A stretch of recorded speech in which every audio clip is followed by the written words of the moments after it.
The Dow Industrial Average up now 6 days in a row, kicking back into positive territory. And really, a lot of this is just the economy. The market's starting to follow the economy, which I continue to say is in a true Goldilocks scenario. Consumer price index coming in this morning lower than expected. Of course, we've got higher gas and oil. But other than that, inflation has been tame, relatively tame. But wages edging higher. We know jobless opens are really continuing to go very strong, so maybe they go higher as well. But I'm saying we're in a very important stage in this economy, and it looks like it may have a ways to go. To my panel now to discuss, Erin Gibbs, S&P Investment Advisory Services Portfolio Manager, and Hadley, Heath Manning, Independent Women's Forum Policy Director. Hadley, let me start with you. This week we learned that small business profits, according to the NFIB, at an all-time high. We had all-time high in job openings. We're seeing a lot of amazing things, including this market comeback. And the good news is producer prices and CPI consumer prices, at least in this week's readings, were relatively tame.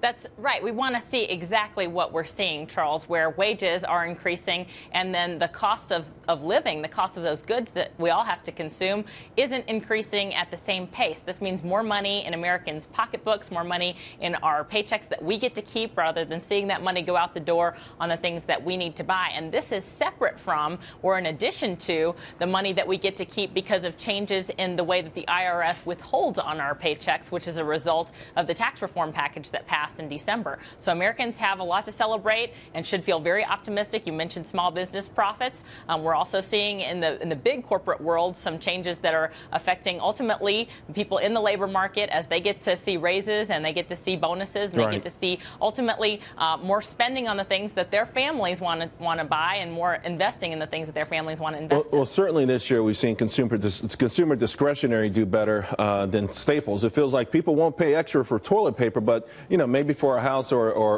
an RV, but which is kind of good. It's the big ticket items that we're really seeing the growth in. I would say one thing that when you do look at the CPI, remember that's ex food and energy. So it's not that there's so much extra money in the individual's But even with pockets. food and energy this time around, it was it was still muted. But it wasn't something that you would start to. It certainly didn't set off any bells at the Federal Reserve. I think the real positive for us taking away is the Federal Reserve isn't going to raise. Because they typically take out the food and energy, and when you look at sort of the base numbers, this just reassures us. Yes, inflation is slow and steady. We're not going to get an extra rate rise. Right. Things are going to run in the same pattern. The two things we need to see, we need, of course, the consumer, 2/3 of the economy, start to step up even a little bit more. I have the theory that they're kind of spooked by the Great Recession. I don't know that will be the spenders, at least a certain generation, that they were in the past. We've seen credit card debt come down 2 months in a row. Hadn't seen that in a long time. On the other end of this, business investment. How do you see both of these things? So business investment, and when we look at surveys, and particularly where investors are expecting to spend a lot more of their tax benefits, so we've seen taxes drop as one of their concerns, and therefore being reinvesting. So we could see expansion.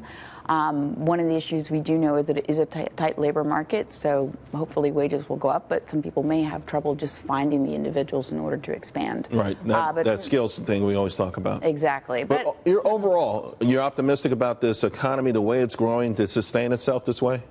Yeah, there's nothing that's really flagging us that's saying this is out of whack. Things are just on that slow and steady pattern. And when you look at corporate earnings and you look at how businesses are doing, first quarter, they just knocked it out of the ballpark. We're still looking at a record 21% earnings growth for the S&P 500. Also great earnings even for the mid-caps and small caps. Right.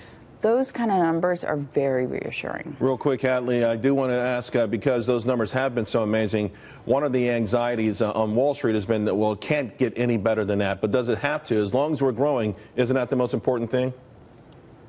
Yes, growth is a very important piece of the puzzle. One other issue I would say, yes, across the public policy board, people pay attention to foreign policy. They pay attention to the Iran deal. They pay attention to crude oil. Another issue here at home that we've yet to address that eats into wage growth in a way and has done so for many years is the cost of health care. Small business and large business alike always cite taxes, regulations, and health care costs as big concerns. And I wish that Congress would ultimately get around to addressing those health care costs, because we're going to to continue to see rate increases in health insurance. That's something that affects the bottom line of many industries. It affects our labor markets and the way that our employment situation is tied to health insurance. So we've got to get to the bottom of that problem sooner or later. Absolutely, and I think that will be part of the discussion for the midterms. Ladies, thank you both very, very much.